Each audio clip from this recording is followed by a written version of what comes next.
পশ্চিমারা অবজ্ঞা করলেও তুরস্কে ভূমিকম্পে আক্রান্তদের পাশে দাঁড়াচ্ছে মধ্যপ্রাচ্যের মুসলিম দেশগুলো। তুরস্ক এবং সিরিয়া ভয়াবহ ভূমিকম্পের পর অনুসন্ধান এবং উদ্ধার অভিযানের পাশাপাশি ত্রাণ সহায়তা অব্যাহত রেখেছে সৌদি আরব এবং সংযুক্ত আরব আমিরাত।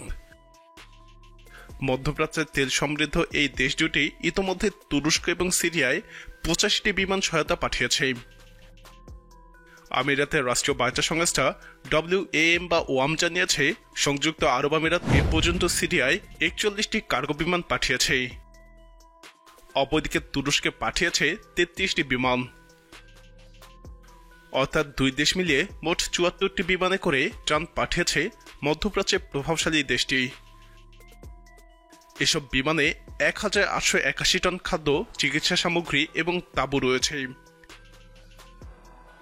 বার্তা সংস্থা ওয়াম আরও জানিয়েছে ত্রাণ সহায়তার পাশাপাশি সংযুক্ত আরব আমিরাতের অনুসন্ধান এবং উদ্ধারকারী দলগুলো কাজ করছে ভূমিকম্পে বিধ্বস্ত তুরস্ক এবং সিরিয়ায়।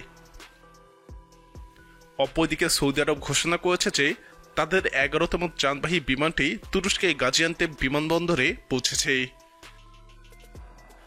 এতে 88 টন খাবারের ঝুড়ি এবং চিকিৎসা ও আশ্রয়ের উপকরণ রয়েছে।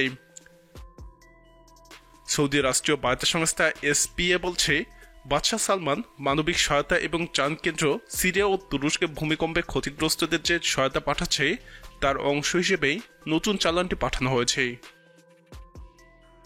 সর্বশেষ সরকারি পরিসংখ্যান অনুসারে গত 6 ফেব্রুয়ারি তুরস্ক এবং সিরিয়ায় আঘাত হানা 7.8 মাত্রা বিধ্বংসী ভূমিকম্পে দুই দেশ মিলে প্রায় 50,000-এর কাছাকাছি মানুষ প্রাণ হারিয়েছে। এর মধ্যে শুধু তুরস্কে নিহত হয়েছে 36,000-এর বেশি, 80,000-এর বেশি মানুষ আহত হয়েছে।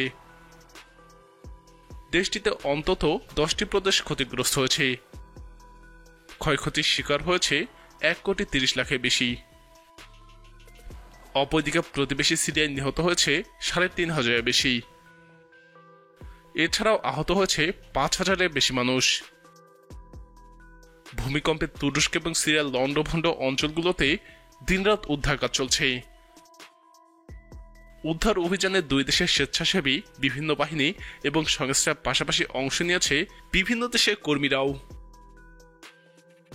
6 ফেব্রুয়ারি ভূমিকম্পের পর থেকে গত 12 দিনে অনেককে জীবিত উদ্ধার করা হয়েছে। গতকালকেও কয়েকজন জীবিত উদ্ধার করা হয়েছে, কিন্তু সামনের দিনগুলোতে জীবিত উদ্ধারের আশা ক্ষীণ, কারণ ধ্বংসলীলা বয়ে যাওয়া এলাকাগুলোতে এখন শুধুই লাশের গন্ধ। এখন যেসব লাশ উদ্ধার করা হচ্ছে সেগুলো বিবরণ দেওয়া সম্ভব নয়। এদিকে ক্ষতিগ্রস্ত এলাকাগুলোতে মানুষের হাহাকার চলছে।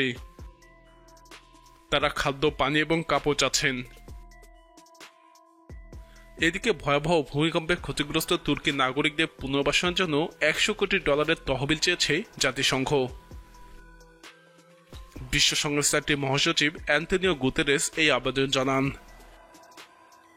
ডেইলি সাবা জানিয়েছে জাতিসংঘের প্রধান গুতেরেস এক বিবৃতিতে বলেছেন এই তহবিল দিয়ে তুরস্কের 52 লাখ মানুষকে আগামী 3 মাস মানবিক ত্রাণ সহায়তা করা হবে।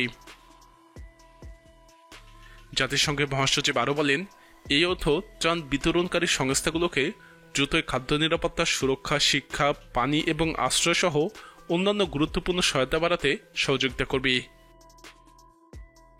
বিবৃতিতে গুতেরেস বলেন জরুরি ভিত্তিতে প্রচুর মানুষের সাহায্য প্রয়োজন, মানুষ কষ্ট পাচ্ছে, সুতরাং নষ্ট করার মতো কোনো সময় নেই। জাতিসংঘের মহাসচিব আহ্বান জানান এটি আমাদের সময়ের সবথেকে বড় প্রাকৃতিক দুর্যোগ। বিপর্যয়কর এই পরিস্থিতি মোকাবেলার অংশ হিসেবে পুনর্বাসন প্রক্রিয়ায় এগিয়ে নিতে আমি আন্তর্জাতিক সম্প্রদায়কে পুনঃ অর্থায়ন করার আহ্বান জানাচ্ছি। তবে তার আবেদন অনুযায়ী পশ্চিমারা সেভাবে সাড়া দিচ্ছে না। প্রিয় দর্শক, তুরস্কের এই দুর্যোগে পশ্চিমাদের অনীহার কারণ এবং মুসলিম বিশ্বের পাশে দাঁড়ানোর কারণ কি হতে পারে? আপনার মতামত কমেন্টে জানান। নিয়মিত আপডেট পেতে আমাদের চ্যানেলটি সাবস্ক্রাইব করে আমাদের সাথে থাকুন।